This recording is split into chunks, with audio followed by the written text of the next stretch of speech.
Selamat pagi semuanya, salam sejahtera bagi kita semua. Pada kesempatan kali ini, saya akan memaparkan materi dalam makalah yang telah saya buat dengan judul Peristiwa Komunikasi dan Unsur-Unsur Komunikasi, disusun untuk memenuhi tugas mata kuliah pengantar ilmu komunikasi. Perkenalkan, nama saya Arsy Permatasari dari Fakultas Ilmu Sosial dan Ilmu Politik, Prodi Ilmu Komunikasi, dengan nomor pokok mahasiswa 19351642660.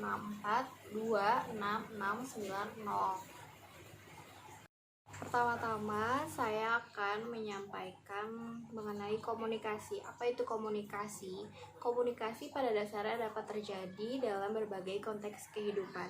Peristiwa komunikasi dapat berlangsung tidak hanya dalam kehidupan manusia, tapi juga dalam kehidupan makhluk hidup lainnya. Namun, objek pengamatan dalam ilmu komunikasi yang dimaksud difokuskan pada peristiwa-peristiwa komunikasi dalam konteks hubungan antar manusia atau komunikasi antar manusia. Yang kedua, ada unsur-unsur komunikasi. Untuk menciptakan sebuah komunikasi yang efektif, maka sebuah proses komunikasi harus mengandung unsur-unsur komunikasi. Unsur-unsur komunikasi setidaknya harus terdiri dari 6 hal, yaitu sumber, komunikator, pesan, channel, dan komunikasi itu sendiri, dan yang terakhir ada efek. Yang pertama adalah sumber. Sumber sebagai salah satu unsur dalam unsur-unsur komunikasi adalah dasar yang digunakan dalam menyampaikan pesan yang digunakan dalam rangka memperkuat pesan yang hendak disampaikan kepada komunikan. Sumber dapat berupa orang, buku, ataupun juga dokumen dan yang lain-lainnya. Yang kedua ada komunikator. Komunikator dapat dipahami sebagai orang yang membawa dan yang menyampaikan pesan. Dalam komunikasi, komunikator memiliki peranan yang sangat penting untuk menentukan keberhasilan dalam mempengaruhi komunikan atau penerima pesan. Komunikator harus memiliki keterampilan untuk memilih sasaran dan menentukan tanggapan yang hendak dicapai. Unsur-unsur yang ketiga dalam unsur-unsur komunikasi adalah pesan.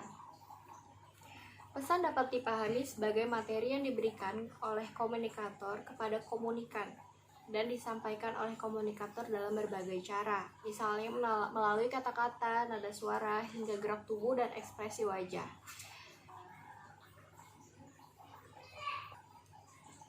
Kemudian unsur-unsur komunikasi yang selanjutnya adalah channel. Channel merupakan saluran penyampaian pesan atau sering disebut juga sebagai media komunikasi. Media komunikasi dapat dibagi dalam 2 kategori, yaitu media komunikasi personal dan media komunikasi massa.